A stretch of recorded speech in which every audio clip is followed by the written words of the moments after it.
Winner mister రవిచంద్రతో interview. మన రవి గారి interview రా. నమస్తే రవి గారు. నమస్తే. బైక్ రైడింగ్ విషయంలో అసలు మీకు ఇంట్రెస్ట్ ఎలా స్టార్ట్ అయింది? బేసిక్ గా మా ఫాదర్ మెకానిక్, అందుకే బైక్లు ఎప్పుడు అందుబాటులో ఉండేవి. సో ప్రత్యేకించి కష్టపడకుండానే నాకు ఈ బైక్ రైడింగ్ బాగా ప్రాక్టీస్ అయింది. రాస్కల్ వీడేంట్రా టీవీలో ఎలా ప్రత్యక్షమయ్యాడు?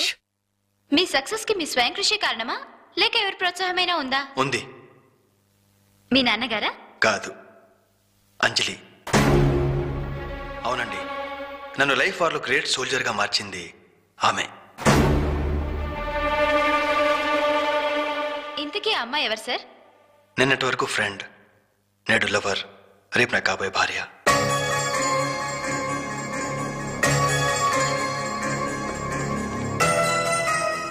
హలో జెమిని టీవీ, ఇప్పుడు మీ ఛానల్ ఇంటర్వ్యూ చేస్తున్న రవిచంద్ర చెన్నైలో ఎక్కడున్నారో చెప్తారా?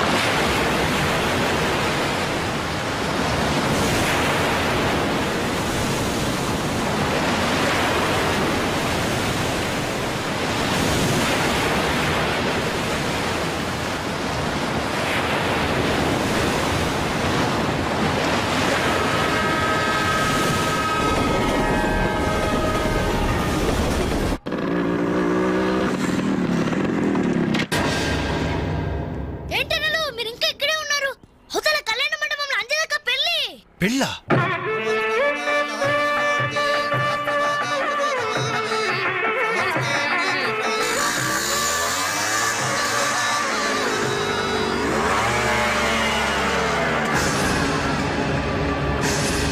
ఏంట్రా అలా చూస్తున్నావు? పిలవరా నీ కూతుర్ని. అంజలి, అంజలి ఎక్కడున్నావు? మర్యాదగా బయటికి నిన్న. రవి ఏంట్రా ఎల్రై? నానా నీకేం తెలియదు, నువ్వు ఊరుకో. అంజలి రావే బయటికి. మర్యాదగా నువ్వు వస్తావా? మేమే వచ్చి నిన్ను ఈడ్చుకురావాలా? అంజలి రావే.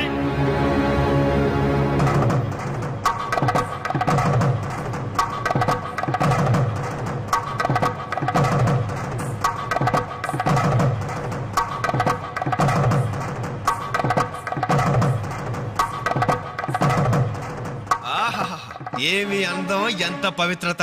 సాక్షాత్తు మహాలక్ష్మిలా ఉంది కదూ. చేతులెత్తి నమస్కారం పెట్టాలనిపిస్తుంది, కానీ దీని బతుకేందో, దీని పాతిరొచ్చేందో ఇప్పుడే మేము తెలుస్తాను. ఏమే నీ గుండెల మీద చేసుకుని చెప్పు. నాకు తెలియకుండా వాడికి, వాడికి తెలియకుండా వీడికి, వీడికి తెలియకుండా వాడికి నువ్వు ఐ లవ్ యూ అని చెప్పావా లేదా? చెప్పవే. చెప్పాను. ఎందుకు చెప్పావు? నువ్వు ప్రేమించడానికి నలుగురు, పెళ్లికొకడా. నువ్వు సరసాలాడడానికి నలుగురు, సరదా తీసుకోవడానికి ఒకడా. ఒకేసారి 5గురిని భరిస్తాక నువ్వేనా ద్రౌపదిని అనుకుంటున్నావా? చెప్పు, ఎందుకు ఇంత నాటకం నడిపావు? మా జీవితాలతో ఎందుకు ఆడుకున్నావు? నిన్ను ప్రేమించిన నేరానికి మమ్మల్ని ఎందుకు పిచ్చివాళ్ళని చేశావు? చెప్పవే, చెప్పు.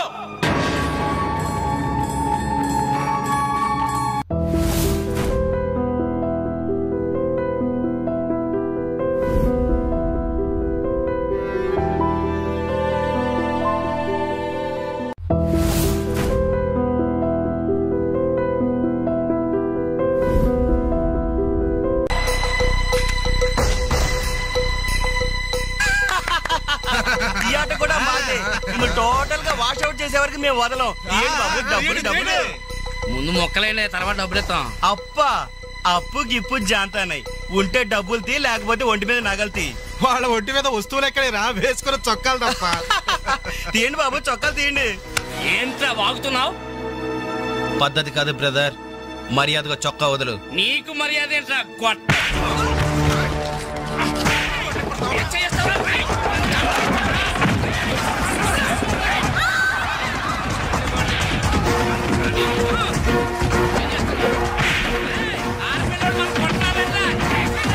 ఏమైంది? పెళ్లి కూతురు అన్న ఫ్రెండ్స్ మన వాళ్ళందరూ కొడుతున్నారా?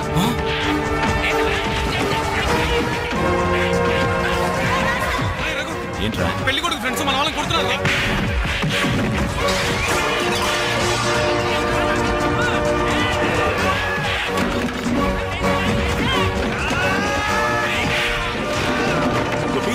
గోపి, ఇందులో మన తప్పేం లేదుగా? మన తప్పేం లేదురా. ముందు వాళ్ళే చేసుకున్నారు. ప్రామిస్ రా.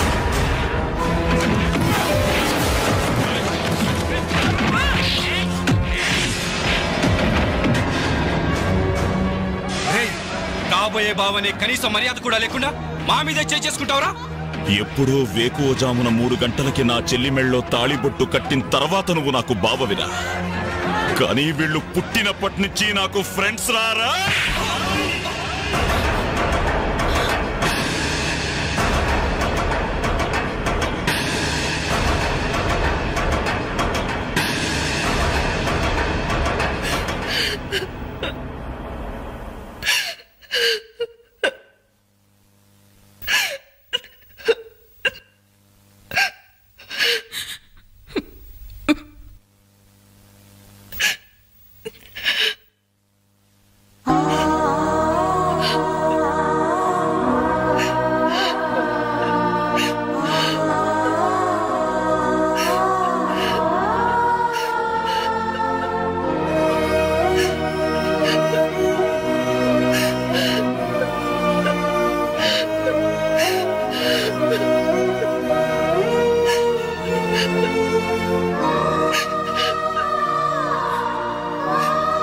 ఎప్పుడు వాడి ఇంట్లో లేడని ఏడ్చేవాళ్ళు.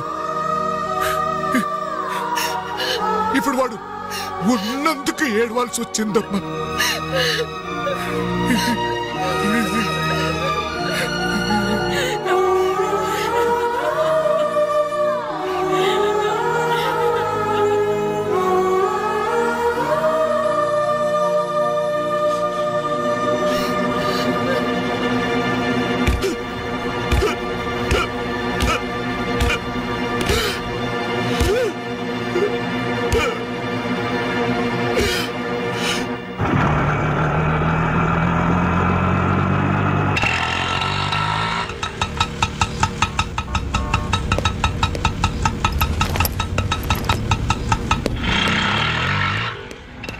చిత్ర, నేను రఘుని కలవాలి. రా. రే రఘు, నీకోసం చిత్ర వచ్చిందిరా.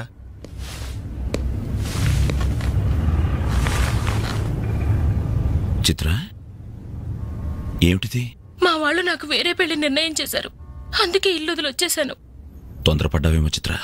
ఇంకా అక్కడే ఉంటే బలవంతంగానైనా నా పెళ్లి చేస్తారు. చిత్ర, నా చెల్లెలి పెళ్లి నా వల్లే ఆగిపోయింది. ఇంట్లో వాళ్ళకి మొహం చూపించలేక వారం రోజుల నుంచి ఇక్కడే ఉంటున్నాను. ఈ పరిస్థితుల్లో నాకు తెలుసు నువ్వు నీ పరిస్థితి గురించి ఆలోచిస్తున్నావు. నా గురించి కూడా కొంచెం ఆలోచించు. ఒక ఆడపిల్లని గడప దాటి పెట్టుతో సహా బయటకు వచ్చానంటే మా ఇంట్లో ఏం జరిగి ఉంటుందో ఊహించు. ఇంకా నా వల్ల కాదు. వెంటనే మన పెళ్లి జరిగిపోవాలి. చిత్ర, మూర్ఖంగా మాట్లాడద్దు. అన్నిటికీ పెళ్లి సమాధానం అనుకుంటే అలాగే చేసుకుందాం. అదిగో కనబడుతోంది ఆ దేవాలయం. అక్కడికి తీసుకెళ్లి ఓ పసుపు తాడు కడతాను. ఫ్రెండ్స్ వస్తారు, ఆశీర్వదిస్తారు, ఏదో తోచిందిస్తారు, వెళ్ళిపోతారు. ఆ తర్వాత మన జీవితం ఏంటి, ఎలా బతుకుదాం? అందుకే చిత్ర, ఓ 2 నెలలు ఓపిక పట్టు. నాకు ఉద్యోగం వస్తుంది. రాకపోతే? వస్తుంది చిత్ర. రాకపోతే? వస్తుంది. నన్నెవ్వరూ అర్థం చేసుకోరు. ఇంటికెళ్తే మా నాన్న నన్ను అర్థం చేసుకోడు. బయటికెళ్తే చుట్టుపక్కల వాళ్ళు అర్థం చేసుకోరు. చివరకు నన్ను నమ్మి నాతో జీవితం పంచుకోవాలనుకున్నా నువ్వు నన్ను అర్థం చేసుకోకపోతే? నాకు వేరే మార్గం లేదు. నువ్వు కాదంటే చావనైనా చస్తాను గాని తిరిగి మా ఇంటికి మాత్రం వెళ్ళను. సరే, ఇప్పుడు నన్ను ఏం చేయమంటావు చెప్పు. ఏమండి, రఘు ఇంటికొచ్చి వారం రోజులవుతుందండి. అయితే నాన్న, ఈరోజు అన్నయ్య పుట్టినరోజు నాన్న. ఏం చేయమంటారు నన్ను? కేక్ కట్ చేసి ఫంక్షన్ పెట్టమంటారా? ఏమే, వాడు పుట్టినరోజని ఇదిగో 10 రోజుల క్రితమే బట్టలు కొన్నాను. తండ్రినే. కానీ వాడు చేసిందేంటి? ఈ రోజు బజార్కి వెళ్తే ప్రతి వాడు ఏమండి మీ అమ్మాయి పెళ్లి ఆగిపోయిందట్టు కదా, దానికి కారణం మీ అబ్బాయినట్టే కదా అంటుంటే తల ఇక్కడ పెట్టుకోవాలని తెలియక చస్తున్నాను. ఇదిగో నేను లేనప్పుడైనా సరే వాడిని గాని ఈ గడపలో అడుగు పెట్టనిచ్చావో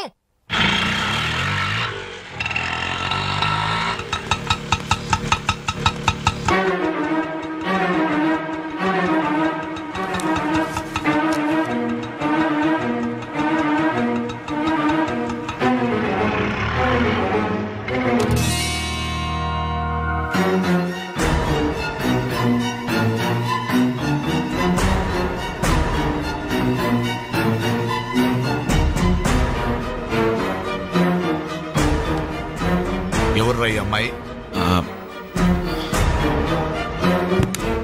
నమస్తే అండి, నా పేరు చిత్ర. నేను మీ అబ్బాయి 5 ఏళ్ల నుంచి ప్రేమించుకున్నా, పెళ్లి చేసుకోవాలనుకుంటున్నా. మా ఇంట్లో వాళ్ళు బలవంతంగా నా పెళ్లి చేయబోతుంటే ఇంట్లోంచి వచ్చేసాను. మీరు ఆశీర్వదిస్తే. ఆగమ్మా, ఆగు. కాస్త ఊపిరి పీల్చుకుని మాట్లాడమ్మా, లేకపోతే నా ఊపిరి ఆగిపోతుంది. ఆగు. ఇదెవరో తెలుసా? నా కూతురు, వీడి చెల్లి. 10 రోజుల క్రితమే పెళ్లి ఆగిపోయింది. దానికి కారణం ఎవరో తెలుసా? వీడే ఆ దౌర్భాగ్యుడు. అవును, వీడినెలా ప్రేమించావమ్మా? ఓ, ప్రేమించడానికి ఎవడో ఒకడు మగాడు దొరికితే చాలనుకున్నావా? ఒంటి నిండా కండ నిండా రంగు ఉంటే సరిపోతుందా? 5 ఏళ్ల నుంచి ప్రేమిస్తున్నానన్నావే, ఈ 5 ఏళ్లలో ఏం చేస్తున్నావు? ఎలా బ్రతికిస్తావని ఒక్కసారైనా అడిగావా? ఇదిగో, వీడు వేసుకున్న ప్యాంటు నేను కొన్నది, వీడు వేసుకున్న షర్టు బనిన్ను నేను కొన్నవి, ఆఖరికి చెప్పులు కూడా నావే, నా కష్టార్జితంతో కొన్నవి. ఇలాంటి బిచ్చగాడికి నువ్వు మెళ్ళో డోల్లా తయారయ్యావనుకో, నీకు తిండి నేనే పెట్టాలి, కట్టుకున్న చీర నేనే కొనాలి, తొడుకున్న జాకెట్ నేనే తెచ్చివ్వాలి. నువ్వు పూసుకునే పౌడరు, పెట్టుకునే బొట్టు, కాటుక, తల్లో పువ్వు, ఆఖరికి నువ్వు పడుకోవడానికి మంచం, దాని మీద దిండు, దుప్పట్టి అన్ని నేను సప్లై చేస్తే కాపురం మాత్రమే వీడి చేస్తాడు. ప్లీజ్, 5 సంవత్సరాలుగా మాకు అర్థం కానివి 5 నిమిషాల్లో తేల్చి చెప్పారు. ఎంతో ప్రేమగా అవమానించారు. థాంక్స్. చిత్ర, ప్లీజ్ రఘు, నాతో రావద్దు. మీ నాన్న నా కళ్ళు తెరిపించాడు. చిత్ర, సారీ సార్. మీరు మీ ఉద్యోగాన్ని వెతుక్కోండి, నేను నా జీవితాన్ని వెతుక్కుంటాను. చిత్ర